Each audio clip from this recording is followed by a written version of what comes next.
আসসালামু আলাইকুম। আশা করি সবাই অনেক ভালো আছেন। আলহামদুলিল্লাহ, আমিও আল্লাহ তাআলার অশেষ রহমতে অনেক ভালো আছি। তো আজকে পরিদর্শন করতে আসছি আমার মামাদের ক্ষেত। মামা বাড়ির ক্ষেত আমার কাছে এটা শুধু জমি না, এটা শৈশবের সবচেয়ে বড় খেলার মাঠ।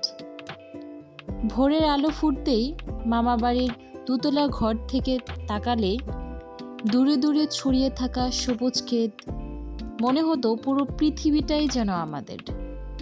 বাতাসে ধানের পাতার শব্দ, মাটির ভেজা গন্ধ আর পাখিদের ডাকে ডাকে ঘুম ভাঙত আমাদের। আমরা দৌড়ে যেতাম ক্ষেতের আল ধরে, পা ভিজত কাদায়, কিন্তু তাতে কোনো ভয় ছিল না, ছিল শুধু আনন্দ। মামা লাঙল চালাতো, মামি দূর থেকে ডাক দিত, ওইদিকে যাস না, পড়ে যাবি। আর আমরা ইচ্ছে করেই আরেকটু সামনে এগিয়ে যেতাম।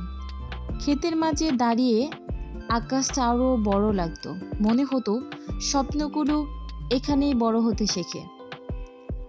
বর্ষায় ক্ষেত ভরে যেত পানিতে, তখন কাদা আর পানির সাথে আমাদের হাসিও মিলে যেত। শীতে সোনালি ধান আর কাটার সময় মাঠ জুড়ে পরিশ্রমের গান।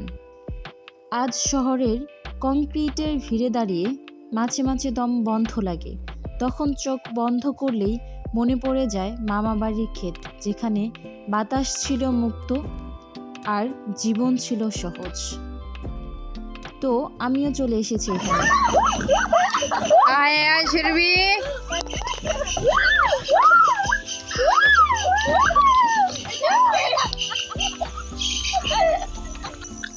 আমাদের টাঙ্গাইলের বেরিস না জমানো নদী।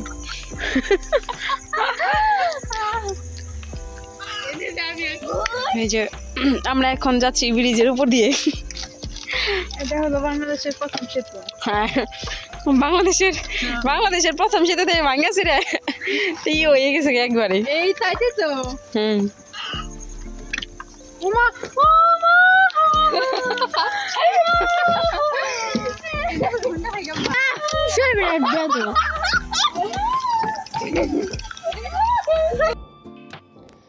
মামা বাড়ি ক্ষেত আমাকে শিখিয়েছে মাটি যত কাছে থাকে মানুষ ততটাই সহজ হয়, আর যেখানেই শিকড় থাকে সেখানেই বারবার ফিরে যেতে মন চায়। মাঝে মাঝে চিন্তা করি কবে এত বড় হলাম, আর কবেই বা ব্যস্ততার শিখর আমাকে খুব শক্তভাবে আটকে দিল।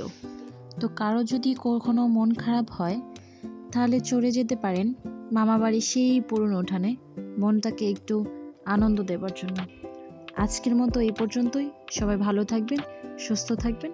আল্লাহ হাফেজ।